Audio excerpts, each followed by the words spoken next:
Welcome.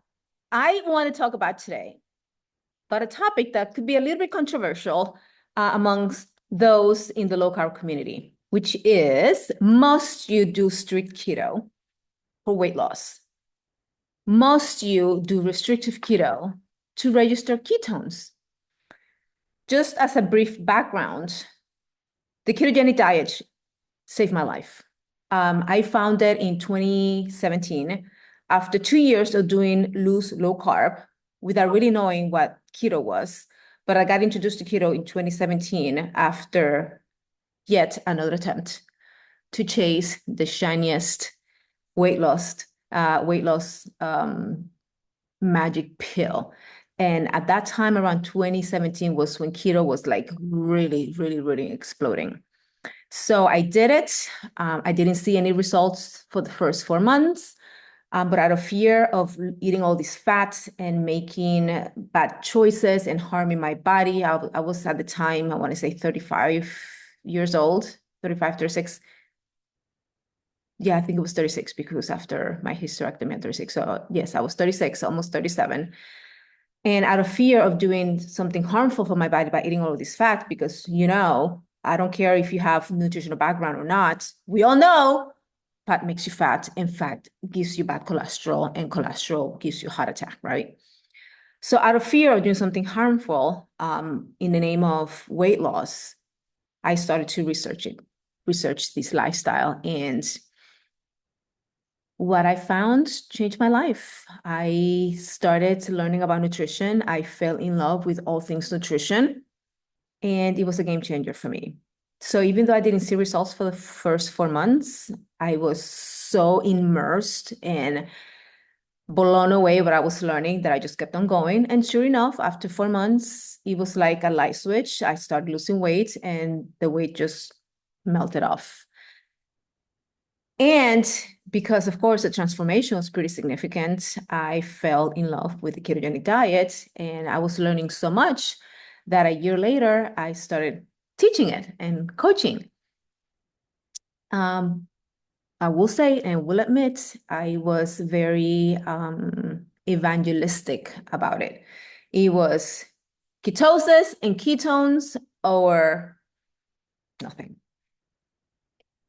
A few years later, though, as I continued to learn about nutrition, because I just can become obsessed with all things health, fitness, nutrition. And I started being more open about just nutrition in general, not just from the lenses of metabolic health and low carb. And I became a certified nutrition coach, things like that. So I was learning just about how the body really uses energy. So learning about metabolism, learning about the body really helped me leave the dogma of keto on the side. And I just became focused on how does the body work and how nutrition should really be personalized.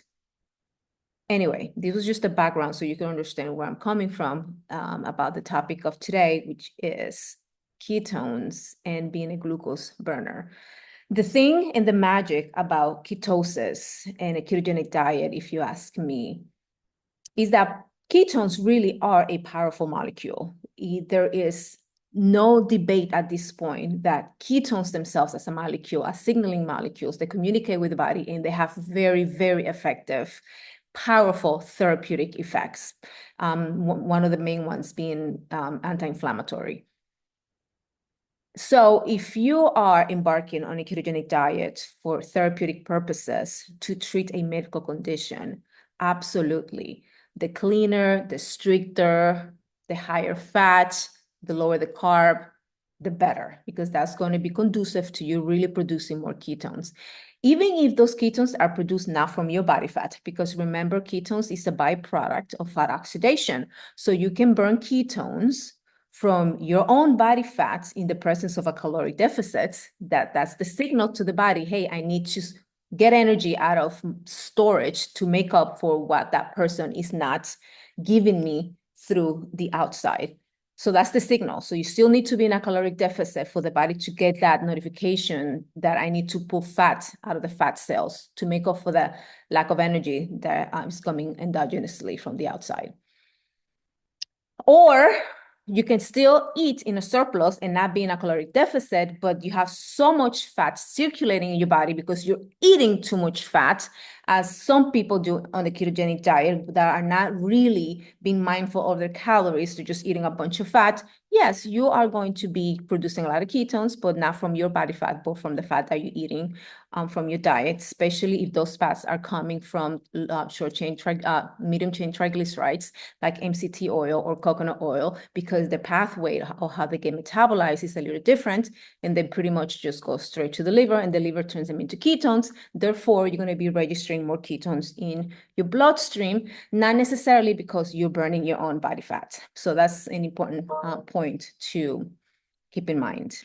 So if you are doing it for therapeutic purposes, yes, chase ketones, eat all the fat that you want. Just know that it may hinder your weight loss if you are overeating the fat and not having being mindful of your calorie intake.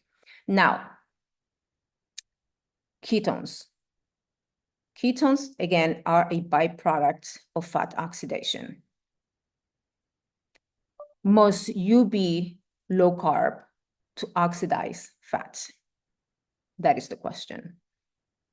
I would argue that no. The magic about going in ketosis, getting into ketosis and doing low carb ketogenic diet is, in my opinion, number one, it is a beautiful way to manage hunger. And we know hunger always wins. If you're always hungry, you're going to be snacking and you're going to be eating more. If you tone down your hunger cues, you're going to eat less.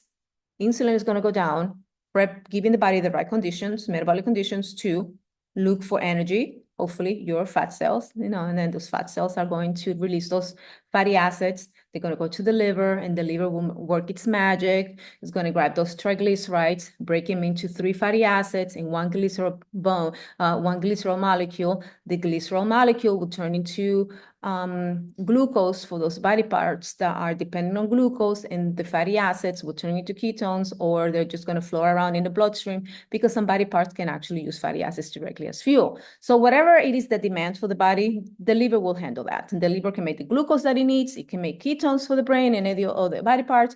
It can just pull energy from proteins or just fatty acids, whatever. The liver is the machine that makes all the energy that the body needs, depending again on the demands of the body at that moment in time. So keto is wonderful because, again, it satiates you, so you eat less. Therefore, you have the opportunity to let go of what you've been storing. Because you're eating less, the body still needs energy. Where's it going to get it from? Hopefully, where you've been storing away in your fat cells. However, the body is always burning both fuel sources. You're always burning glucose and you're always burning fat. The degree into which you burn one versus the other is depending on several variables. If you are a primary glucose burner, yes, you are going to primarily burn and preferentially use glucose as your main fuel source because that's what you have accustomed your body to do.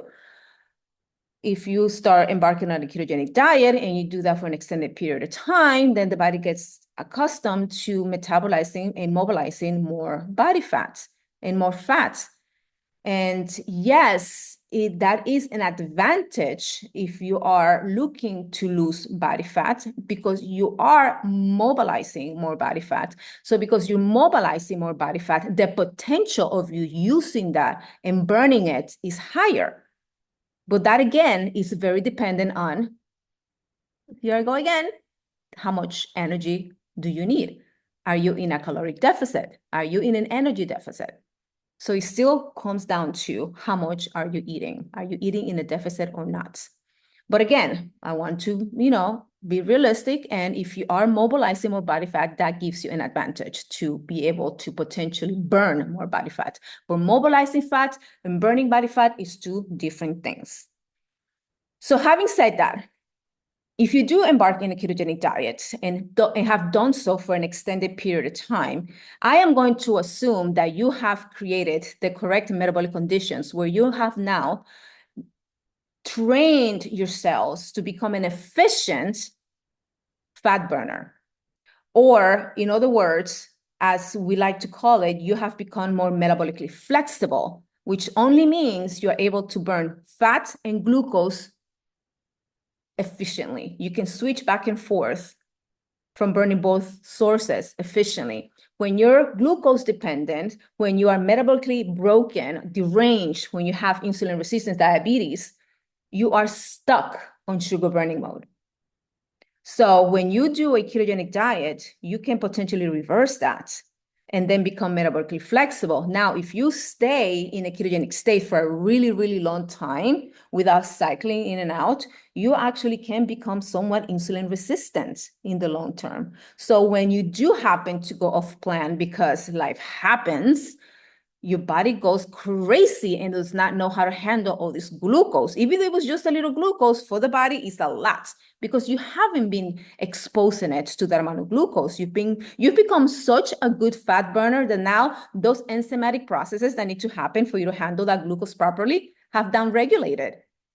So now you have these sugar spikes all the time. The sugar remains higher in the bloodstream, and then you feel so crappy. And that just reinforces the notion that, ooh, carbs are bad, carbs make me fat, carbs are the enemy, because every time I eat carbs, I feel like poopy. It's not necessarily the carbs, my friend. It's the fact that you have now gone to the extreme on the opposite side. You were here before, now you trained yourself to be on the opposite side. And that's not really practical either. We want to be somewhere in the middle. You want to become an efficient sugar burner and you want to become an efficient fat burner and be right in that happy medium where you can switch back and forth, back and forth. And that's where I fall under, in my opinion, after having done keto for 4 years strictly, 2 years loosely, and then being a glucose burner pretty much ever since. So I've been a glucose burner primarily since was right after COVID. So I want to say 2020, 2021. Still keeping my carbs controlled because I know the benefits of carbohydrate restriction, but I'm pretty much a sugar burner. I am a primary sugar burner. I may do cycles of keto because, again, I love having ketones in my body and I just feel great. And whenever I'm feeling like I'm derailing a little bit, because carbs, let's admit it, they can be a little bit addicting and you can overdo it. When I feel like I need to bring it back, I need to, tighten the belt, I may do a cycle of keto or even carnivore or whatever. But above all, I am more concerned about sustainability and doing things that are sustainable. And what happens is after being a coach for so many years, I've been coaching since 2017, I have realized that the ketogenic diet for most people is not sustainable. You may not agree with me, and kudos to you. Some people are so hyper motivated because they have medical conditions or they have food addictions, and abstaining it's better than moderating. And if that's you, abstaining is what's going to keep you successful. By all means, do it. You are a special person that happens to thrive with abstaining from a substance because it's a trigger to you and you have an addiction to this thing. Now, for the average person that just needs to lose weight, they're not doing this for, therapeutic reasons, and they want to have a more flexible lifestyle because they have a family, they have a high social life, for whatever reason, and you don't have a necessary I'm not going to diagnose because food and sugar addiction is not a scientific term. If you tell your doctor that you're a sugar addict, they'll look at you like you have, a third eye. But if you do self-identify as such, as if you self-identify as a sugar addict or as a food addict, I'm not going to argue with you. I believe you. I've been there. So I believe you, even though it is not recognized in let's say, psychiatry, it is not part of the DMN, what's that called? DSM-5, the list that they use to list addictive diagnosis. But I believe you. I've been there. So I get it. I still, to this day, even though I'm a sugar burner, I don't restrict. I choose to refrain from eating certain things. I do have my trigger foods, even if they're healthy foods. And I go on a little rant here and I digress a little bit. For example, I always use this example. I have two trigger foods, waffles and macadamia nuts. Those are both trigger foods for me.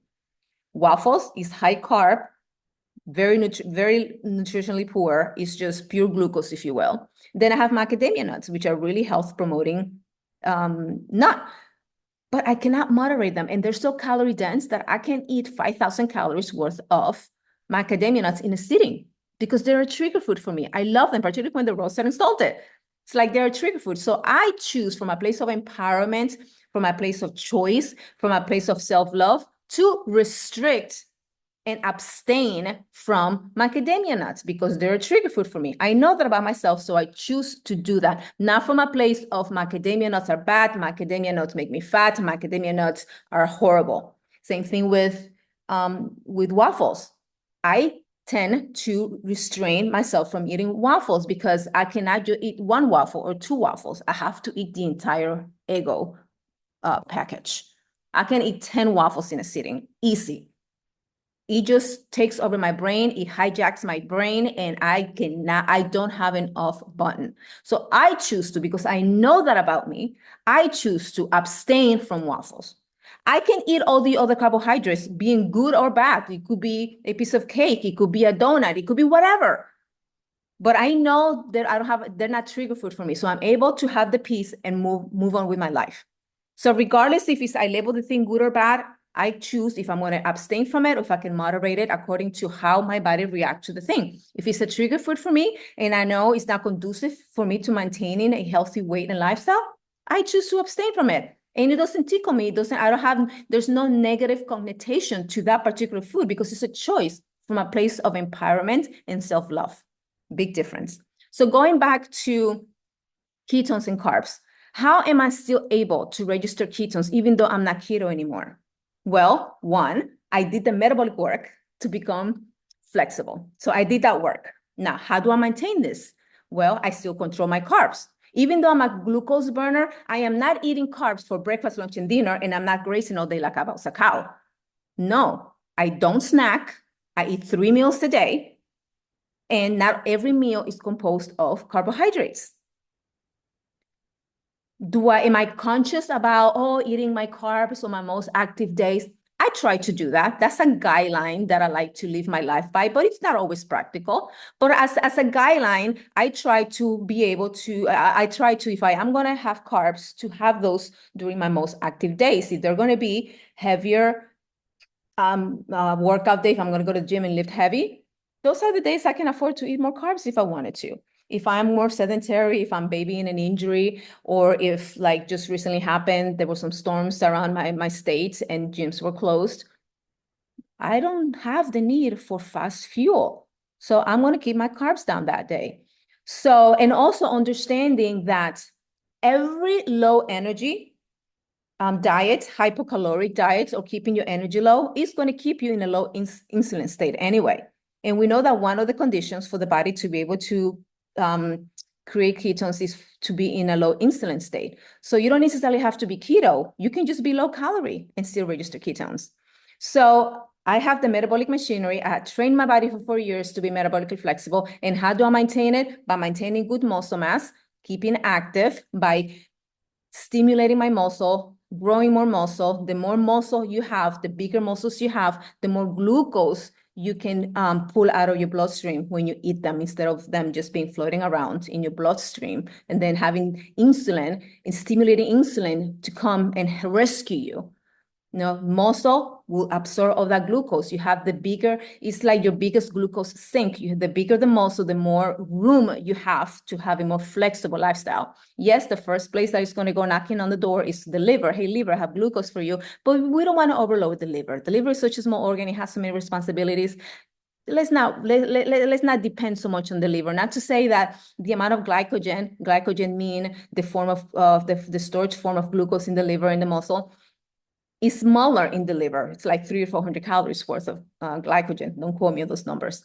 But then the muscle is like over 2,000 calories, depending on how much room you have there. And that will be dependent again on the size of your muscles. So lift weights, my friend, lift weights. So the more muscle you have, the more flexible you can be with your lifestyle. Second, move. Walking. Every time I go for a walk, I don't care if I just had the biggest carbohydrate-rich meal the night before or even the morning of. When I go on my long walks, I always come back registering lots of ketones, 0.6, 0.9, 1, 1.5, even while being a glucose burner. Yes. Why? Because again, I am metabolically flexible. I am utilizing energy, especially if I'm coming from a low energy state, meaning I get up in the morning, like my last meal was, let's say, 7 o'clock the night before. I didn't eat breakfast till 9. It was just a small breakfast just to satiate me, give me some fuel. And then I go for a 2-hour walk. Believe me, I'm going to have ketones in my body when I come back from that walk. I used the example of last week. I had a really heavy carb meal the night before. I got up and at 9 o'clock, my ketones were 0.4. But that was because the day before I was pretty low energy. I had very little food overall, even though it was a really carb heavy meal. At the end of the day, my previous 2 meals were pretty low calorie and very low carb. And then I was moving a lot. So the next day, ketones. And then those ketones quadrupled just because of my walk. So walking, exercising, and being smart with your carbs, you will be in and out of ketosis every day, my friends, every day.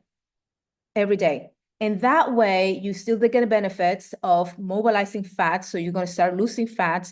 The ketones are going to help you with whatever metabolic condition you're trying to reverse. Be it you have a little inflammation here, you have some cognitive impairment here. It's just going to make you feel better. And you're going to sustain your diet even more because you're able to have your cake and eat it too. It's going to be more flexible. You're not going to be the odd man in the kitchen and at the restaurant that doesn't eat, an apple because it's not part of your program. So yes, you can register ketones even as a sugar burner. You do have to do the metabolic work. You still have to control your carbs, eat them responsibly. Don't graze 3 meals a day. All 3 meals do not need to be high carb. Okay, remember, even as a sugar burner, we don't really need a whole lot of sugar. We only need 4 grams of sugar in the bloodstream at a given time. If you are going to be lifting heavy, if you are going to be very active, those are the days that you could be able to afford more fast fuel from glucose because the body's just going to be absorbing that. That's not going to be floating in your bloodstream, keeping your insulin low. And then in between meals, when you're not eating, if it's more than 4 hours without food, you're going to be oxidizing body fat. And when you're sleeping, honey, you're going to be a fat burning machine while you're sleeping, even as a sugar burner. And then be active, move. It doesn't have to be necessarily active exercise like these long distance walks, even though those are great. Just moving, just don't be sedentary and watch how you are able to lose weight even without being in ketosis all the time and being in a ketogenic diet by restricting carbohydrates. You can still eat carbohydrates. Now, carbohydrates, guys, when I say eat carbohydrates, please keep it real food. Please keep it real food.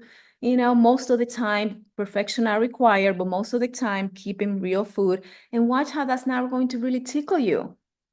Eat to satiety, 3 meals a day, no snacking, manage your freaking stress so that the liver doesn't have the demand to create glucose just to keep you energized to deal with that stress because you're on mode, you're in a fight or flight mode. Keep your stress down. Sleep as if it was your business. Sleep as if you were getting paid for it. And watch how you do not have to be so restrictive with your diet. Now, if you want to, you can, indulge in 3-day fasting, 24 hours, 48 hours, 72 hours, once a year. You can still practice some intermittent fasting here and there if you're the right candidate for that. And you can still cycle ketosis, an actual ketogenic diet, low carb, high fat, or medium fat, depending on your goal. You can cycle that in and out once a month, once every 3 months, or one week here, or even just on the weekends, however you like and however it fits your boat. The point is, you do not need to be doing strict keto to have the benefits of having ketones in your blood, and you do not even need to be in ketosis to lose weight. I'm a fan, by the way. Don't let this make you feel like I'm not a fan. It changed my life. I put most of my clients in a cycle of ketosis to get them to be more metabolically flexible. But I'm very sensitive to the dogma. I'm very sensitive to the restrictions. I am very sensitive to doing things that are sustainable long term. I used to be one that when I would go off plan, I would get the guilt and shame, and I would get the bad headaches. And those things are not conducive to sustainability. So doing things that are sustainable long term is what wins the game. So I hope this helps you. Hopefully it made sense. I didn't write anything down. Everything just came out of mind. So hopefully I didn't neglect to state a physiology or mechanism to help you understand this concept better. But do let me know if you have any questions, or if you even need help navigating through, transitioning out of a ketogenic diet if you feel like it's not really working for you anymore and it's not serving you. That's what I do. So hopefully this helps, and let me know if you have any questions.